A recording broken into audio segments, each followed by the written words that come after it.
a lei do recebimento. Deem, e será dado a vocês uma boa medida, calcada, sacudida e transbordante, será dada a vocês. Lucas capítulo 6, versículo 38. Para tornar o cristianismo prático, precisamos entender o cristianismo e seguir os ensinamentos no qual ele é fundado. O ensinamento de Cristo mostra o caminho de volta dos resultados errôneos da vida egoísta para o amor, inteligência e poder de Deus. Através das palavras e ações de um homem, saberemos se ele encontrou o caminho.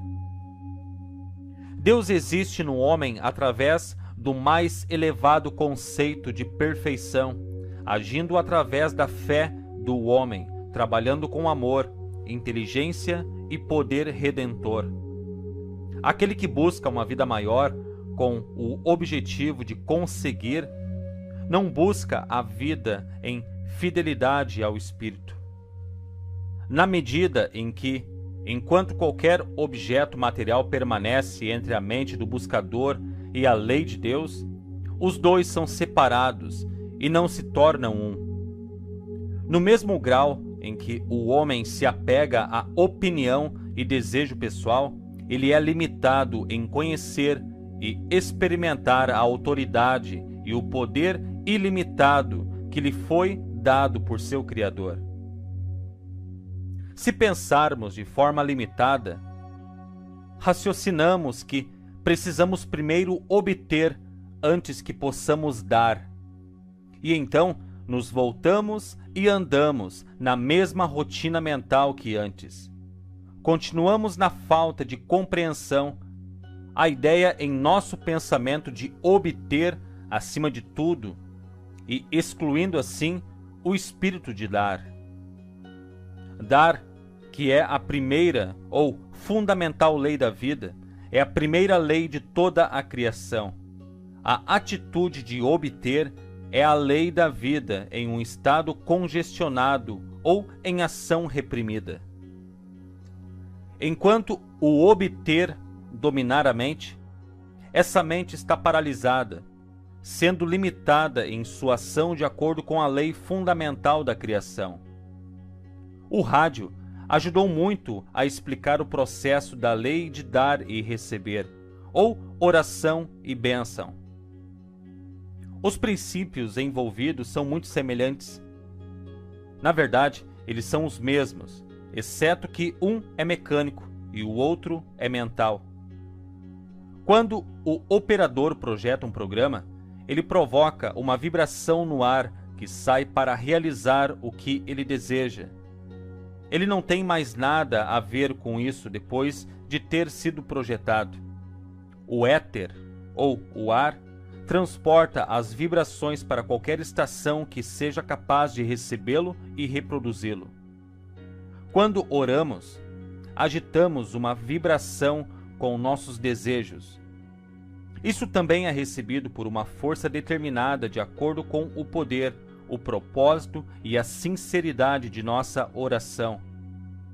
Muitas vezes, quando oramos, pensamos que tudo o que importa é continuar orando, e como resultado, nunca nos ajustamos para nos tornarmos receptivos, para receber nossas respostas. E então passamos a reclamar quando não recebemos prontamente o que queremos.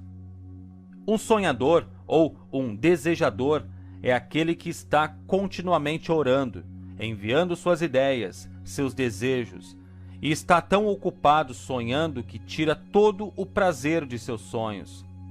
Ele não sabe ou não percebe que enquanto não liberar seu sonho e permitir que ele prossiga para se realizar, retornará a ele para sempre. Depois de formar um esboço claro e definido do seu desejo, libere o pensamento a Deus, solte-o, da mesma forma que você joga uma bola sem corda ou elástico, para que ela não volte novamente para você. A limitação do homem é a oportunidade de Deus. É verdade, pois quando o homem atinge seu limite, ele para com seus esforços. Quando ele relaxa de sua tensão, a lei tem uma chance para responder aos seus desejos e as coisas começam a mudar para ele. Possivelmente, em algum momento você enviou um pensamento ou um desejo e em seguida esqueceu-se completamente sobre isso.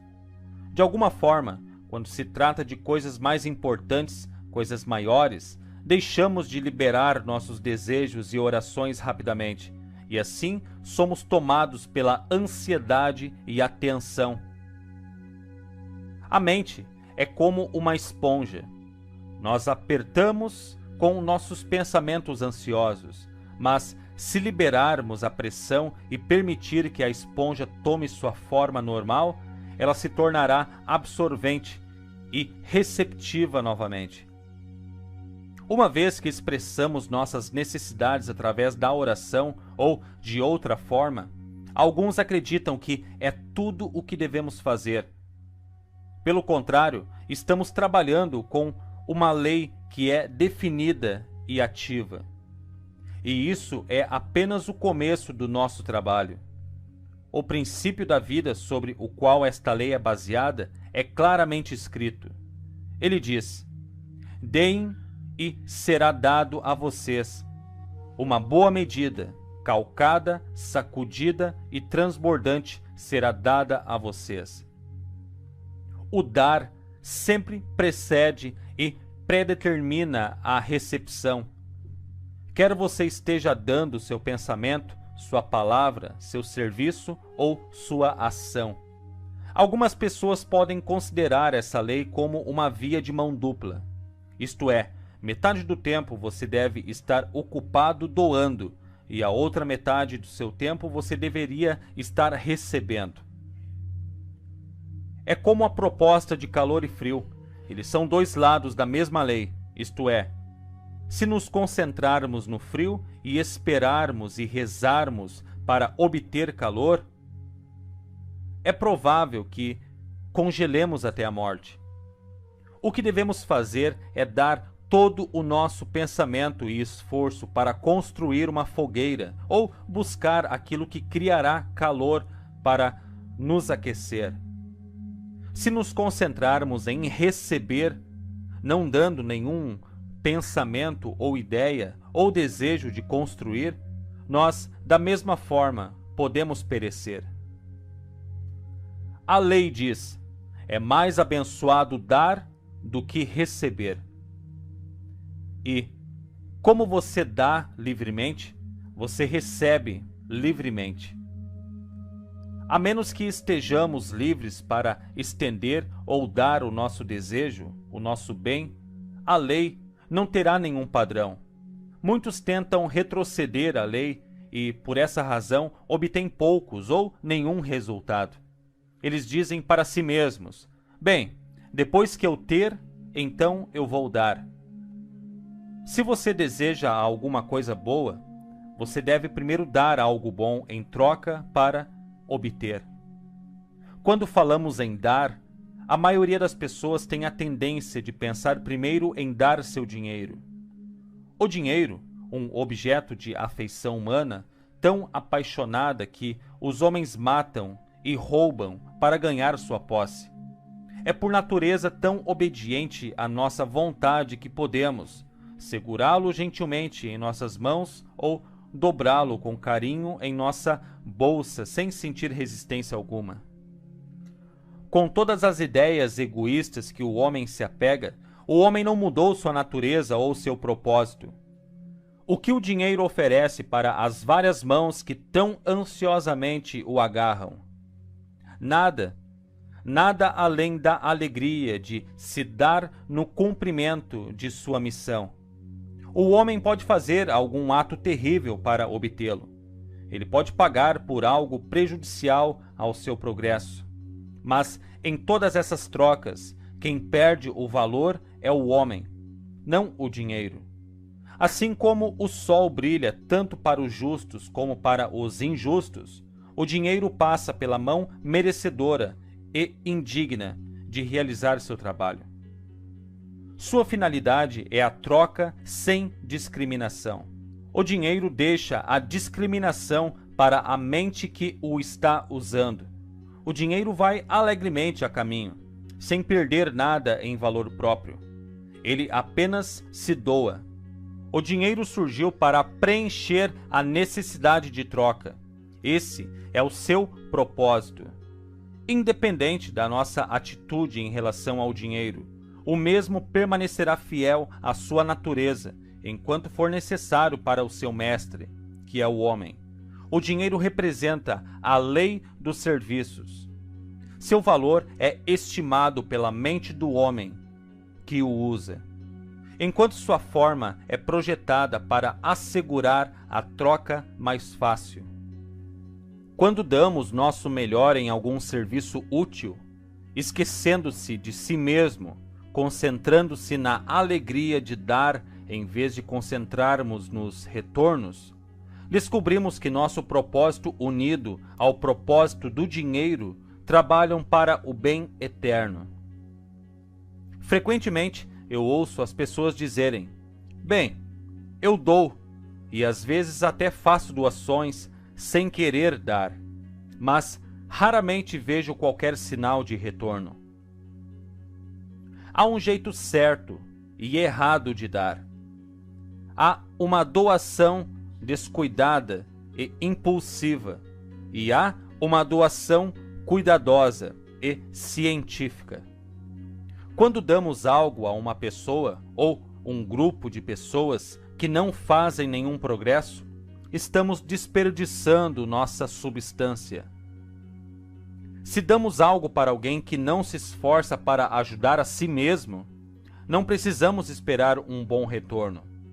A natureza não suporta um parasita ou um vagabundo, mas ela dá energia para aqueles que estão lutando e favorecendo o progresso. A natureza deixa o parasita e o vagabundo ver que ela só irá ajudar se eles se esforçarem para se ajudarem. Se apoiamos um vagabundo no que ele é e no que ele não faz, como podemos esperar bons retornos? Em vez de bons retornos, o vagabundo se torna arrogante e a cada dia fica mais submisso à sua vagabundagem, e nunca saberemos se de fato ele irá algum dia progredir em sua vida. Uma mulher uma vez deu à sua filha uma casa totalmente mobiliada, quando ela havia se casado, e colocou o genro em bons negócios. O negócio, ano após ano, sempre necessitava de mais fundos para continuar ativo, e ela continuou dando dinheiro a ele até que o dinheiro estivesse quase esgotado. Ela estava tendo uma pequena renda e morava em um quarto. Queria saber por que não era abençoada por sua generosidade. Ela deu o que achou melhor, mas pagou em perdas e palavras amargas.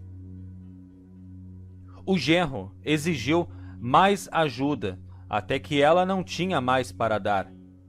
Depois não foi mais bem recebida em sua casa e foi convidada a sair. O seu erro foi em seu julgamento. Ela era tão culpada quanto o genro e sua filha dependente, pois ela era parte da causa do seu fracasso. Eu disse a ela para ficar longe do jovem casal e deixá-los afundar ou nadar sozinhos. Eu tinha certeza de que eles se encontrariam. Ela seguiu o meu conselho e dentro de um ano o jovem colocara seus negócios em condições de pagamento. Pela primeira vez, estava operando com lucro. A vida em casa foi restaurada para um estado normal e todos estavam mais felizes porque seus esforços estavam sendo direcionados para os canais corretos. O jovem se orgulhava de seus esforços, que lhe permitiam fazer o bem por seu próprio mérito.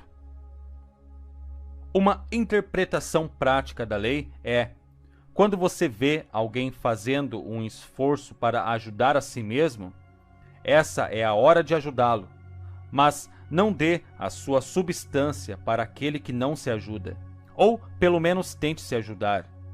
A pessoa que não se ajuda não só irá abusar do seu presente, mas irá abusar de você, se e quando você deixar de doar. Jesus deu sua substância sempre onde faria o melhor. Ele alimentou a multidão porque eles estavam procurando o bem, não porque estavam implorando comida. Em nenhum lugar encontramos ele dando tanto quanto um pensamento a ninguém, exceto aqueles que desejavam melhorar e crescer. Ele advertiu os outros a respeito de ofertas imprudentes. Ele disse o seguinte: não joguem suas pérolas aos porcos, para que não suceda de que eles as pisem com os pés e que, voltando-se contra vocês, vos dilacerem. Ele quis dizer simplesmente: não dê sua substância a qualquer um que não possa apreciá-la ou melhorar com ela. É tão tolo quanto dar a uma criança uma arma carregada e esperar que ela perceba o perigo como você percebe. Mais cedo ou mais tarde, a criança, por falta de apreço, irá ferir alguém ou se machucar, para a tristeza de todos os envolvidos. Você não pode construir algo sobre nada e esperar algo em troca. Se, em sua doação, não há princípio do bem em alguma medida, por menor que seja, então você está jogando suas pérolas para longe. Você está desperdiçando sua substância. Muitos acharam o dízimo institucional uma forma bem-sucedida de dar, mas a mente questionadora se pergunta: por que o dízimo seria mais potente do que qualquer outra forma de doação? É mais potente porque você toca a lei de dar e receber de uma forma definida, ordenada ou sistemática de dar. Você estabelece um plano metódico de dar, que cria um fluxo constante de bem recíproco a ser recebido. Quando o método de dar é esporádico ou ocasional, a recepção do bem é irregular ou incerta. Os cientistas analisam isso. Dizem que o dízimo dá ao homem uma autoconfiança, uma confiança que lhe permite construir uma atitude mental positiva que atrai o sucesso. Há outros que adotam uma visão espiritual em relação ao dízimo. Alguns cometem um erro sobre o dízimo. Quando são egoístas ou quando fazem uma barganha. Lembre-se, não é o dinheiro que você dá, é a ideia da doação que é tão vital. Se você der dinheiro e a ideia for totalmente de barganha, sua mente não é livre. Portanto, seus resultados não podem ser livres e fluidos.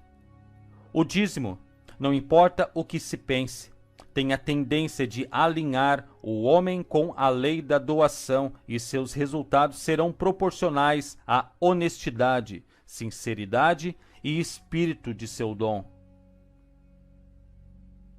Jesus louvou e abençoou a viúva que lhe deu todo o seu dinheiro no cofre do templo, mas criticou o homem rico que oferecia as suas malas de ouro.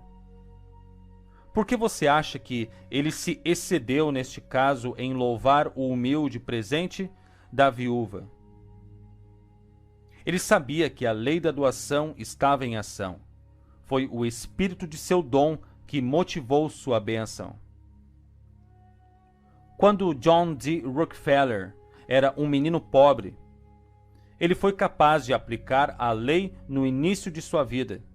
Quando ele ganhou seu primeiro dinheiro, ele manteve um registro de suas doações e seus recebimentos e manteve um livro contábil por toda a vida. Sabe-se que ele doou mais de $500 bilhão. Possivelmente podemos julgar porque ele recebeu tanto para dar. Mas depois que damos isso não é tudo que precisamos fazer. Nosso próximo passo é preparar-se para receber a resposta ou os resultados de nossa doação e passar a receber, conforme a lei declara, uma boa medida, calcada, sacudida e transbordante. Essa é a parte mais interessante, porque nossa preparação mostra nossa fé ativa. Em vez de balançar e esperar, estamos nos preparando e trabalhando. Isso, por sua vez, amplia nossa visão, estimula nosso interesse, dispersa nossa dúvida e medo e energiza nosso poder de recepção. Isto foi claramente ilustrado por Elias, o profeta, quando os 3 reis vieram a ele e pediram que ele orasse por eles para que eles fossem vitoriosos em batalha e que eles pudessem ter chuva para suprir seus soldados e os animais. Elias ordenou aos reis que voltassem para seus acampamentos e se preparassem para o dia seguinte. E se preparassem também para receber a água da chuva que eles pediram, cavando valas para represar a água. Agora, se você já esteve no deserto, você saberá que foi uma ideia muito tola cavar valas na areia e esperar que a chuva caia. Mas os reis fizeram o que lhes foi dito. Eles se prepararam para a chuva cavando as valas, e as nuvens se juntaram, e a chuva caiu, e as valas se encheram. Os homens e suas feras estavam satisfeitos, sua sede foi saciada, e indo para a batalha fortalecidos, eles foram vitoriosos.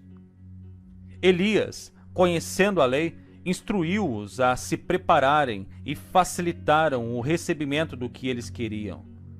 A chave para a lei, então, é: estamos continuamente atraindo para a vida o que damos e o que esperamos. Atraindo o bem ou o mal, ambos são governados por esse mesmo princípio. Você provavelmente fez a observação: sim, é exatamente como eu esperava. E especialmente quando surgiu alguma condição ou circunstância desagradável, você convidou a condição só porque você deu a ideia de esperar. Você também pode esperar que o bem apareça através do mesmo princípio e você pode ajudá-lo a passar pelo método de sua preparação. Muitos fracassos, na realidade, são porque não forçamos nossas expectativas a manter o ritmo com nossos desejos. Muitas vezes desejamos uma coisa e esperamos em nossos corações outra, o que cria confusão. E o Mestre Jesus disse: uma casa dividida contra si mesma não pode subsistir. Quando uma mente está confusa, não há cooperação, nem existe força unida para atrair a força que ela exige. As radiações mentais positivas afastarão todas as nuvens de dúvida e medo, com a expectativa confiante de que todas as coisas funcionarão bem. Você opera uma lei que pode e vai colocar as coisas certas. Existe um poder dentro de você, maior do que qualquer dificuldade que você possa encontrar. E esse poder nunca deixará de ver o que você faz. Você pode perguntar: posso desejar coisas que não estão prontas para eu ter? Posso exigir demais da lei? A lei retém de mim coisas que não são para o meu bem? O verdadeiro desejo representa o anseio da vida, buscando uma expressão mais completa, e é mantido vivo pela contínua expectativa de seu cumprimento. Isso nos traz os meios para suas manifestações. O princípio explica: nenhum desejo é sentido até que o suprimento esteja pronto para aparecer. Nenhuma mente pode estar consciente de uma necessidade ou desejo, a menos que exista a possibilidade de seu cumprimento. Sua oração, seu desejo e seu impulso interior são como um imã, e quanto mais fortes eles são, mais forte é o poder de seu ímã e maior sua atração. Você nunca irá pedir muito da lei, pois ela é ilimitada e o suprimento é inesgotável. Você pode obter apenas o que você pode conceber, o que você pode entender. Você pode obter apenas o equivalente ao que você dá. A lei não retém mais do que a matemática retém seus números. Considerando que você comete muitos erros, os erros permitem-lhe, pela sua correção, conhecer melhor a lei. Depois de fazer uma ou várias correções, você nunca mais repetirá o mesmo erro, de modo que a lei lhe serviu bem e lhe forneceu um conhecimento maior. O Senhor ama quem dá com alegria. A lei serve ao livre e disposto doador. Tudo o que você der, dê-lhe um espírito livre e disposto. Aquele que dá muito, recebe muito. Dar o seu melhor é receber o melhor em relação ao grau de sua doação. A razão pela qual tantas pessoas recebem pouco é porque elas distribuem tão pouco. Eles são atingidos pela pobreza porque se recusam a dar. Qualquer que seja a natureza de suas posses, dê e dê abundantemente. Você deve dar a sua vida, interesse, energia, pensamento, habilidade, amor, apreciação e ajuda. Ao dar a sua vida, pensamento e amor, fazendo de bom grado e bem tudo o que vier a você para fazer, você expressa o seu melhor. E quanto mais você dá, mais você recebe. Isso não significa que você deve dar aos egoístas e irresponsáveis, mas ordenar sua vida de modo a fazer uso pleno e adequado de suas energias, faculdades e talentos em vida útil. Se hoje suas habilidades são pequenas e seus poderes insignificantes, comece agora a fazer um uso mais completo deles, e eles crescerão. O indivíduo que faz pleno uso do que ele tem deve ser abençoado com mais e mais, pois, na medida que medires, medirão a ti de igual modo. Este é o caminho do aumento. Esse é o segredo da lei do recebimento. Se o mundo dos negócios aceita a prestação de serviços como a base do sucesso e do progresso, não podemos aceitar a mesma verdade em nosso negócio de viver a vida? Isso não é um pedido religioso, isso é uma boa lógica, ou um bom senso comum, pois se a lei funciona em um departamento, certamente funcionará em todos os departamentos onde quer que escolhamos aplicá-lo. O que quer que você deseje no caminho, seja saúde, sucesso, felicidade, riqueza ou poder, inicie seu caminho por esse procedimento. A lei funciona. Os resultados são certos porque um princípio natural está envolvido. Você pode prosseguir sem dúvida e sem temer. Deseje e espere todo o bem que pode realizar, usar e desfrutar. Quando a mente do homem se torna altruísta a ponto de ceder à lei, o homem nasce de novo, pois sua atitude para com a lei, para com ele mesmo e seus semelhantes muda, e seus negócios assumem o caráter de sua novidade de pensamento. Dando. Para conseguir, ele tentou, mas sua loja ainda era escassa. Para um homem sábio, ele chorou, com uma voz aguda e ansiosa. Por favor, diga-me como posso viver com sucesso? E o sábio respondeu: para conseguir, você deve dar. Quanto a dar, ele disse: o que eu tenho para dar? Já tenho pão escasso e, claro, eu preciso viver. Mas eu participaria da loja abundante da vida. Veio a resposta do sábio: então você deve dar mais. A lição que ele aprendeu para obter foi esquecido. Para a humanidade, ele se virou com um novo amor gerado. Como ele deu de si mesmo em vida útil, então a alegria coroou seus dias, porque ele enriqueceu dando.